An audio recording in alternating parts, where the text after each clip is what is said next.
서희초 교사 사망 사건 이후 교육 현장에 심각한 교권 침해 현실이 드러나며 교사의 교육 활동을 보호해야 한다는 목소리가 커지고 있습니다. CBS 뉴스는 두 차례에 걸쳐 교권 침해 현실을 돌아보고 공교육 회복을 위한 구체적인 대안들을 모색해 보려고 하는데요. 먼저 교사들의 목소리를 통해 교육 현장의 어려움을 들어봤습니다. 오요셉 기자입니다. 지난 20여 년간 초등학교 교편을 잡아온 김경숙 선생님. 몇 해 전 발생한 한 사건은 평생의 트라우마로 남았습니다. 분노 조절에 어려움을 겪던 한 학생이 동급생과 몸싸움을 벌여 이를 강제적으로 떼어놓았는데 그 과정에서 상처가 발생했다는 이유로 학부모로부터 아동학대 신고를 당한 겁니다. 일단 신고가 접수되자 경찰 조사와 교육청 감사, 재판, 징계 등 일련의 과정이 진행되었고 선생님은 교단을 떠날 수밖에 없었습니다. 진단서 다 첨부하시고 이렇게 우리 아이를 모욕적으로 이제 말했다, 왕따시켰다, 이제 이런 걸로 아동학대 신고가 된 거죠. 그리고 바로 이제 담임 교체가 됐고, 저는 이제 징계 해제되어서 집에서 이제 쉬게 되었고, 계속 그 병원 다니면서 약 먹고, 이제 여러 가지 공황 장애나 불면증 이런 걸 말할 것도 없어요. 상담실을 계속 해야 됐었고, 너무 비참하고 분통이 터지는 것도 있고. 또 내가 진짜 이거 자질이 없나. 재판부의 판결 이후 김 선생님이 다시 교단으로 돌아오기까지는 2년이 넘는 시간이 걸렸습니다. 교직으로 복귀했지만 지금도 비슷한 학생과 학부모만 봐도 가슴이 두근거리고 먼 길을 돌아 피해갈 정도로 깊은 마음의 상처를 안게 됐습니다. 교육이라는 것은 때로는 아이한테 소리치고 혼내기도 하거든요. 때로는 달래기도 하거든요. 그런 여러 가지가 있는 거예요. 그런데 딱 하나를 떼가지고 이게 그 맥락을 보지 않고 너는 아동학대자야.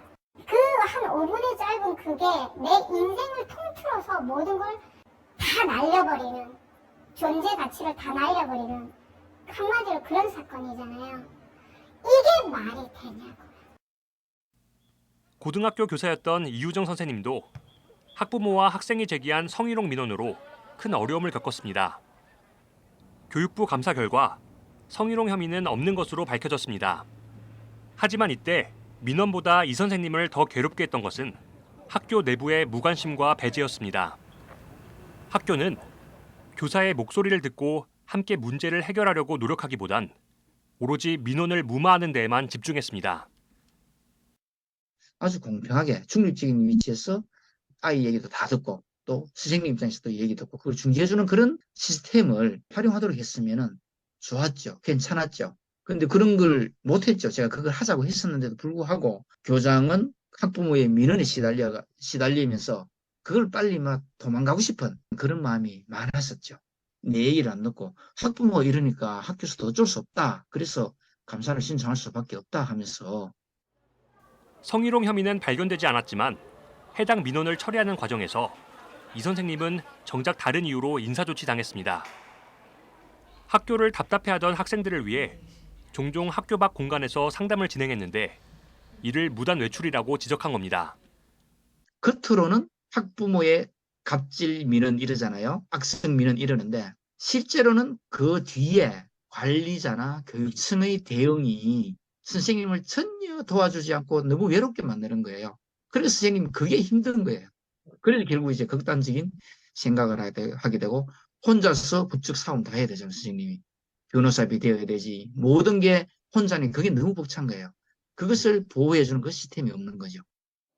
현장 교사들은 서희초 선생님의 안타까운 죽음을 비롯한 이딴 교사들의 죽음은 결코 남의 일이 아니라고 입을 모았습니다.